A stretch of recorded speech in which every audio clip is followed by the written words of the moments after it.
জয়ের ধারায় ফিরতে চট্টগ্রাম মুখোমুখি হবে ঢাকা ক্যাপিটালসের।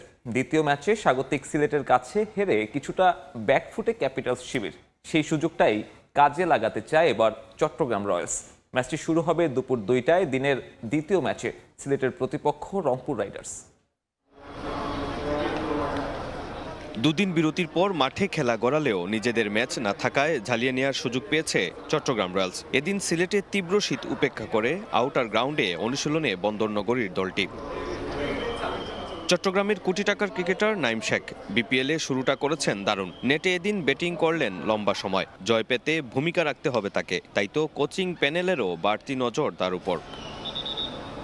শুরুতে দল না পেলেও সাদমান ইসলাম অনিককে দলভুক্ত করেছে চট্টলার দলটি। অনুশীলনে যোগ দিয়ে ব্যাটিংয়ের খুঁটিনাটি নিয়ে কাজ করেছেন। তাছাড়া মাহমুদুল হাসান জয়, শুভাগত হোম, জিয়াউর রহমানরা তাদের মূল শক্তি। তবু জয়ের ব্যাপারে আশাবাদী সাদমান। কিছুদিন আগে টি-20 খেলা হয়েছে, তো ইনশাল্লাহ যদি সুযোগ আসে অবশ্যই চেষ্টা করবো যেভাবে আপনার লাস্ট টি-20 এনসিএলটা খেলছি ওভাবে ব্যাটিং করা। আল্লাহর রহমতে এখানে 2-3 দিন সময় পাইছি, তো চেষ্টা করছি কিভাবে নিজেকে রেডি রাখা যায়। তো ম্যাচে সুযোগ আসলে অবশ্যই চেষ্টা করব।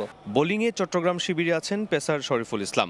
আগের অনুশীলনে কিছুটা চোট পেয়েছিলেন, তবে ঠিকই আছেন। ম্যাচ খেলতেও প্রস্তুত। অনুশীলনে কাটালেন লম্বা সময়। টি-20তে কার্যকরী শেখ মেহেদী, তাছাড়াও মুকিদুল মুগ্ধ, তানবীর ইসলামরা ঘুরিয়ে দিতে পারেন ম্যাচের মোড়। 2 দিন হয়েছে জয়েন করছি, আলহামদুলিল্লাহ খুব ভালো লাগছে। সবাই খুব ফ্রেন্ডলি, বা মানে টিমমেটস হিসেবে সবাই খুব ভালো। লাস্ট টি-20টা যেভাবে প্র্যাকটিস করছি বা যেভাবে খেলছি ওটা যদি আমি ধরে রাখতে পারি তো ইনশাল্লাহ আশা করি ভালো হবে। মাইন্ডসেটটা বলতে গেলে অবশ্য টেস্ট খেলতে পারলে ওইখানে তো আপনার ব্যাটিং তো করা হয়, তো বলতে গেলে আপনার যদি একটু কয়েকদিন প্র্যাকটিস করা, কিছু শর্টস প্র্যাকটিস করে তো আশা করি যে অতটা টাফ কিছু না। তো আপনার 5-6 দিন প্র্যাকটিস করলে জিনিসটা মানে মোটামুটি কভার করা যায়। নানা পরিবর্তন এসেছে চট্টগ্রাম রয়্যালস দলে। ম্যানেজমেন্ট সন্দেহভাজনদের সরিয়ে আনা হয়েছে নতুনদের। ইন্টিগ্রিটি ইউনিটের নজর তীক্ষ্ণ দলটার উপর। নতুন ম্যানেজমেন্ট এখন জয়ের আশায় দলটি। ঢাকা ক্যাপিটালস কাগজে কলমে এগিয়ে চট্টগ্রাম রয়্যালস থেকে, যদিও গেল ম্যাচটা তারা হেরেছে সিলেট টাইটান্সের কাছে। তাসকিনের যোগ দেয়া আশা দেখালেও এই ম্যাচের তার খরুচে স্পেল চিন্তার কারণ হবে ঢাকার ম্যানেজমেন্টের। অপু বণিক, সময় সংবাদ, সিলেট। ক্রিকেটে ব্যস্ত একটা বছর পার করতে যাচ্ছে বাংলাদেশ। ফেব্রুয়ারি মার্চে টি-20 বিশ্বকাপ তো আছেই, বছর জুড়ে রয়েছে হাই ভোল্টেজ সব সিরিজও।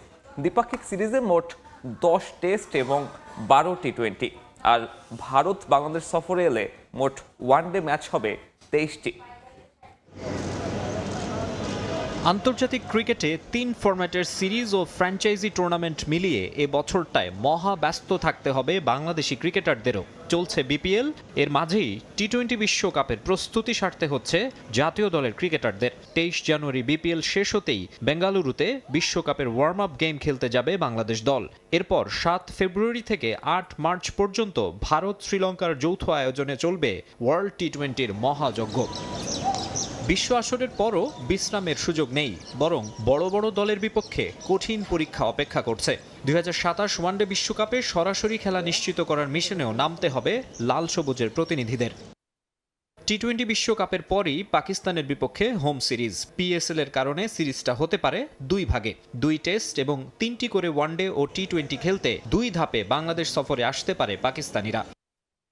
এপ্রিলের শেষ দিকে টাইগারদের ডেরায় আসবে নিউজিল্যান্ড। কিউইদের বিপক্ষে সিরিজে থাকবে 3টি করে ওয়ানডে ও টি-20। হোয়াইট বল ট্যুরে সমান সংখ্যক ম্যাচ খেলতে জুনের শুরুতে আসবে মাইটি অস্ট্রেলিয়াও।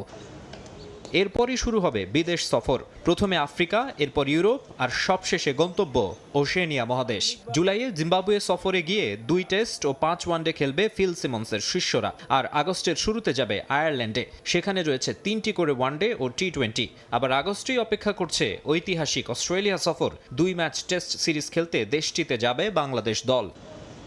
সেপ্টেম্বরে গিয়ে দম ফেলার ফুরসত পাবেন ক্রিকেটাররা। পরের সিরিজটা অক্টোবরে। সে মাসের মাঝামাঝি সময়ে লঙ্গার ফরম্যাটের ম্যাচ খেলতে আসার কথা ওয়েস্ট ইন্ডিজ দলের। ক্যারিবীয়দের বিপক্ষে থাকবে 2 ম্যাচ টেস্ট সিরিজ। নভেম্বরে আবার অ্যাওয়ে সিরিজ, আবারও আফ্রিকা সফরে যাবে দল, তবে এবার সাউথ আফ্রিকায়। প্রোটিয়াদের ঘরের মাঠে 2টি টেস্ট এবং 3টি ওডিআই খেলবে টাইগাররা। ডিসেম্বরের শুরুতে দেশে ফেরার মধ্য দিয়ে 2026 সালে আন্তর্জাতিক ক্রিকেটের ব্যস্ততা শেষ হবে বাংলাদেশ ক্রিকেট দলের। বছরে মোট টেস্ট 10টি, যার মধ্যে 8টি টেস্ট চ্যাম্পিয়নশিপের অংশ। ওয়ানডে রয়েছে 20টি। তবে গত বছরের স্থগিত হওয়া সিরিজ খেলতে ভারত দল বাংলাদেশে আসলে এবছর ওডিআই ম্যাচ সংখ্যা হবে 23টি, আর বিশ্বকাপ বাদ দিলে বছরের টি-20 ম্যাচ 12টি। এর মাঝে 26 মার্চ থেকে 31 মে পর্যন্ত অনুষ্ঠেয় আইপিএলে ব্যস্ততা থাকবে মোস্তাফিজের। বিগ ব্যাশ, আইএল, টি-20 মিলিয়ে ব্যস্ততা থাকতে পারে আরও একাধিক ক্রিকেটারের। মাকসুম আলম খান, সময় সংবাদ, ঢাকা। সরকার পরিবর্তন হলে ক্রিকেট বোর্ডের বর্তমান কমিটি টিকবে না। ক্রিকেট পাড়ায় এমন কথা শোনা গেলেও এসব নিয়ে খুব একটা ভাবতে চান না ফারুক আহমেদ। নীতি নির্ধারকরা চাইলে কাজ চালিয়ে যাবেন, না হলে সরে যাবেন বিসিবি থেকে।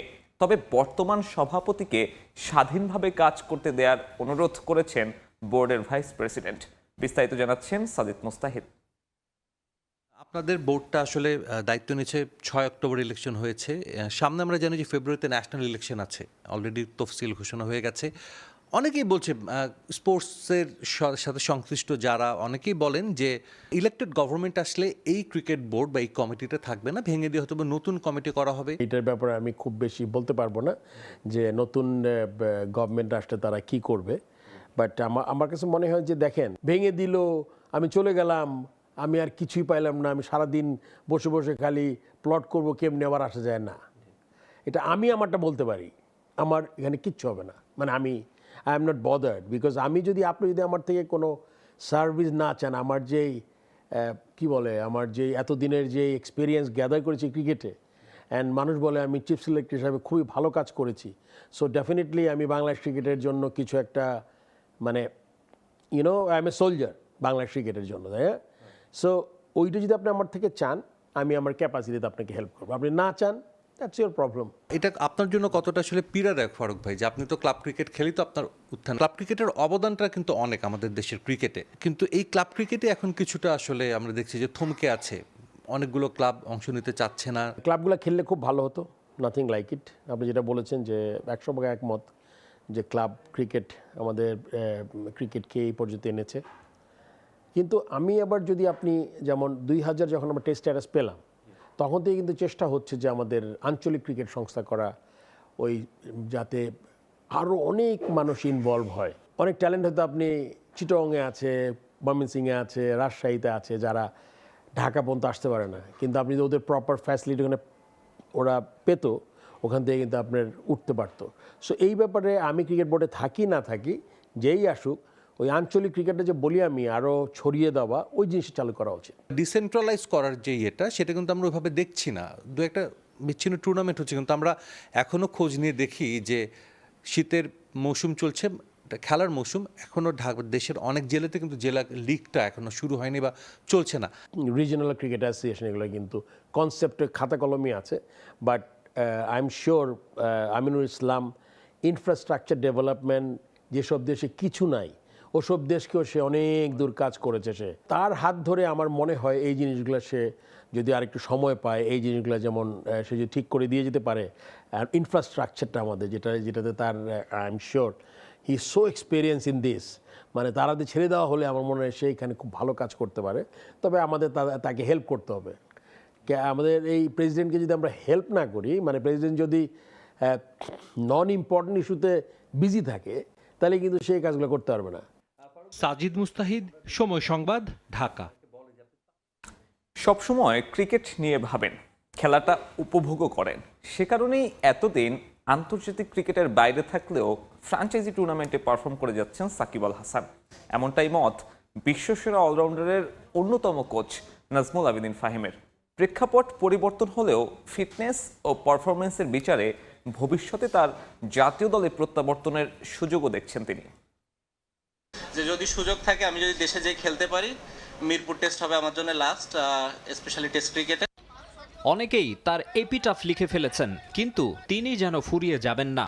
নিজ দেশ থেকে নির্বাসিত হলেও যেখানে সুযোগ পাচ্ছেন পারফর্ম করার চেষ্টা করছেন। চলমান আইএল টি-20তে একাধিক ম্যাচে পুরানো সেই ম্যাজিক দেখিয়েছেন, আর তাতেই আবার আলোচনায় সাকিব আল হাসান। সাবেক বিশ্বসেরা অলরাউন্ডারের অন্যতম কোচ নাজমুল আবেদিন ফাহিম এখন বিসিবি পরিচালক ও ক্রিকেট অপারেশনস চেয়ারম্যান। প্রিয় ছাত্রের খোঁজ খবর নিয়মিতই রাখেন তিনি। আমার ধারণা যে অনেক দিন ও প্রাসঙ্গিক থাকবে, এবং তেমনই একজন খেলোয়াড় বাংলাদেশের। ক্রিকেটটা ওর জীবনের একটা অংশ হিসেবে দেখে। মাঠে খেলার যে আনন্দ সেটা ও এখনও ফিল করে। He is a very rare person যে এখনও সেটা উপভোগ করে এবং ও ক্যারিয়ারের প্রায় শেষ দিকে এসে উপভোগ করে এবং সে কারণে কিন্তু এখন পারফরমেন্স করছে। ইন্টারন্যাশনাল ক্রিকেট থেকে এতদিন ধরে বাইরে একজন খেলোয়াড়, তারপরেও নিজেকে যে ধরে রাখার যে ব্যাপারটা, হয়তো ফিজিক্যালি হয়তো অতটা ফিট থাকবে কিনা আমি জানি না, কিন্তু মেন্টালি ও নিজেকে সবসময় ক্রিকেটের মধ্যে রাখে।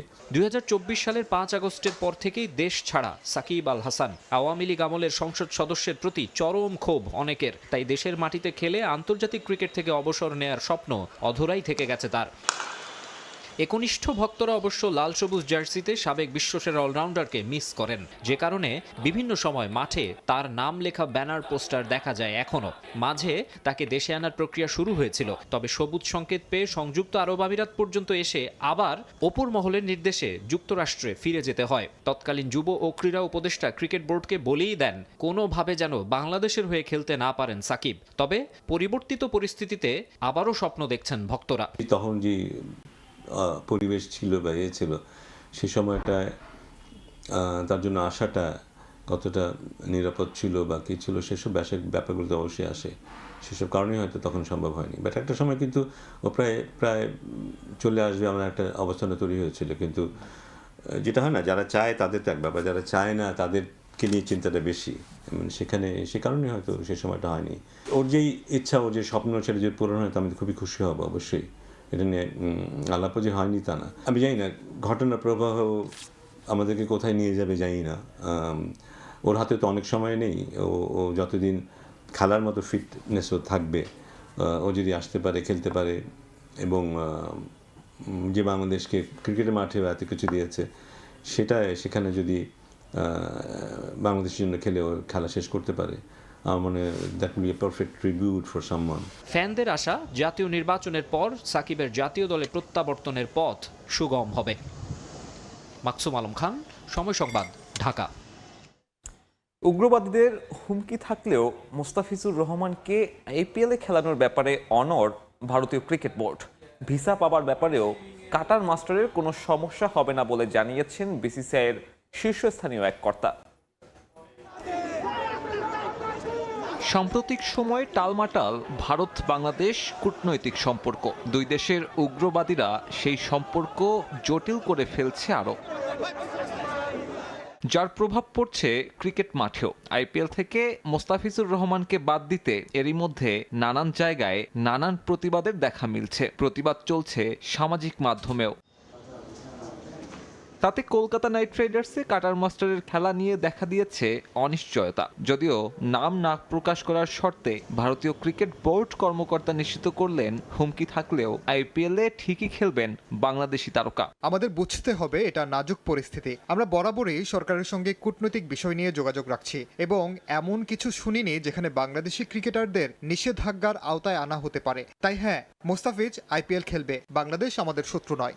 আনুষ্ঠানিক সূচি প্রকাশিত না হলেও টি-20 বিশ্বকাপের পরই ভারতে অনুষ্ঠিত হবে আইপিএল এর পরবর্তী মৌসুম, যেখানে বাংলাদেশের একমাত্র প্রতিনিধি মোস্তাফিজ। দুই দেশের সম্পর্কের শীতলতায় ভিসা পাবার ব্যাপারেও আছে অনিশ্চয়তা। তবে কাটার মাস্টারের ক্ষেত্রে যে এমন কিছু প্রতিবন্ধকতা তৈরি করতে পারবে না তাও নিশ্চিত করেছেন ওই কর্মকর্তা। মোস্তাফিজ টি-20 বিশ্বকাপের জন্য ভিসার আবেদন করবেন এবং আইপিএল এর জন্য ভিসার মেয়াদ বর্ধিত করা হবে। তাই ভিসা পাওয়ার ব্যাপারে কোনো সমস্যা হবে না। বিসিবির সঙ্গে যোগাযোগ রাখছি এবং ওর অনাপত্তিপত্র না পাবার ব্যাপারে এখনো কিছু জানানো হয়নি।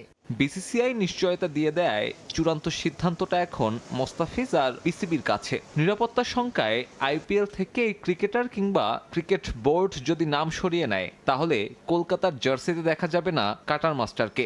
যদিও বিসিবিতে এখন পর্যন্ত এ ব্যাপারে কোনো আলোচনা হয়নি।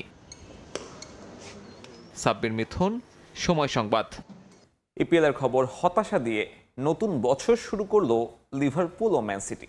তুলনামূলক সহজ প্রতিপক্ষ লিডস ইউনাইটেডের বিপক্ষে গোল শূন্য ড্র করেছে অল রেড। সান্ডারল্যান্ডের বিপক্ষে কোনো গোল ছাড়া সমতায় ম্যাচ শেষ করে ম্যান সিটিও। অ্যানফিল্ডে অবশ্য শুরু থেকেই দাপট দেখায় লিভারপুল, কিন্তু তাতে লাভ হয়নি। গোল শূন্যতেই শেষ হয় ম্যাচ। ফলে 4 ম্যাচ পর পয়েন্ট খোয়ালো আর্নে স্লটের দল। এদিকে প্রতিপক্ষের মাঠে সুবিধা করতে পারেনি ম্যান সিটিও। ম্যাচে বেশ কয়েকটি সহজ সুযোগ হাতছাড়া করেন হল্যান্ড সিলভারা। এ ম্যাচেও শেষ হয় গোলশূন্য সমতায়। প্রথমবারের মতো সাফ ফুটসাল চ্যাম্পিয়নশিপে অংশ নিয়ে শিরোপা জিততে চায় বাংলাদেশ। সাফে ফুটসালের অতীত অভিজ্ঞতা কাজে লাগাতে চান অধিনায়ক সাবিনা খাতুন। পর্যাপ্ত সুযোগ সুবিধা না থাকলেও টুর্নামেন্টে ভালো ফলাফলের প্রত্যাশা কোচের। এর প্রতি আমার আলাদা একটা সফটনেস আছে, বিকজ আপনারা হয়তো জানেন যে বাংলাদেশের প্রথম কোনো নারী ফুটবলার বিদেশের মাটিতে খেলেছিল, সেটা হচ্ছে আমি, এবং আমি কিন্তু সেটা ফুটসাল খেলতে গিয়েছিলাম। সো সেটা হচ্ছে আমার জন্য মানে অনেক মেমোরিজের জায়গা ক্রিয়েট করে রাখছে, এবং অবশ্যই যেহেতু নতুন গেম আর দেশের স্বার্থে যাওয়া, সো সেখানে যদি দেশকে রিপ্রেজেন্ট করতে পারি, একটা ভালো পজিশনে নিয়ে যেতে পারি, নেক্সট প্রজন্ম হয়তো তাদের জন্য একটু স্মুথ হবে। স্কোরচার্সের বিপক্ষে কাছে হেরে টেবিলের শীর্ষস্থানে ওঠা হলো না রিশাদ হোসেনের হোবার্ট হারিকেন্সের। এদিন বোলিংয়েও উইকেট শূন্য ছিলেন বাংলাদেশি লেগ স্পিনার। টস জিতে আগে বোলিংয়ের সিদ্ধান্তটা পক্ষে এসেছিল নাথান এলিসদের। দলীয় 26-এ ফিনালেন আর 52 রানে কুপার কনলি ফিরলে জয়ের প্রত্যাশা বাড়ে হোবার্টের। তবে 4-এ নামা অ্যারন হার্ডিকে নিয়ে মিচেল মার্শের ব্যাটিং তাণ্ডবে সমীকরণ ঘুরে যায়। দুজনের 164 রানের জুটি। মার্শ সেঞ্চুরি করলেও হার্ডি অপরাজিত ছিলেন 94-এ। পার্থ তোলে 229 রান। 4 ওভারে 35 রান দিয়ে উইকেট শূন্য রিশাদ। জবাবে খেলতে নেমে 189 বেশি করতে পারেনি হোবার্ট। পার্থ জিতে যায় 40 রানে। এই হারে শীর্ষে ওঠা হলো না রিশাদের। খেলার সময়ের শীর্ষ সংবাদগুলো জানিয়ে দিচ্ছি আরেকবার। জয়ের ধারায় ফিরতে কিছুক্ষণ পর ঢাকা ক্যাপিটালসের মুখোমুখি হবে চট্টগ্রাম রয়্যালস। সন্ধ্যায় স্বাগতিক সিলেটের প্রতিপক্ষ ফেভারিট রংপুর রাইডার্স। উপভোগ করেন বলেই আন্তর্জাতিক অঙ্গনের বাইরে থাকার পরও ফ্র্যাঞ্চাইজ ক্রিকেটে পারফর্ম করে যাচ্ছেন সাকিব। মন্তব্য ফাহিমের, দেখছেন জাতীয় দলে ফেরার সুযোগ। এবং হতাশায় বছর শুরু ইপিএল চ্যাম্পিয়ন লিভারপুলের। লিডসের বিপক্ষে গোলশূন্য ড্র। সান্ডারল্যান্ডের কাছে পয়েন্ট হারিয়েছে ম্যানচেস্টার সিটিও।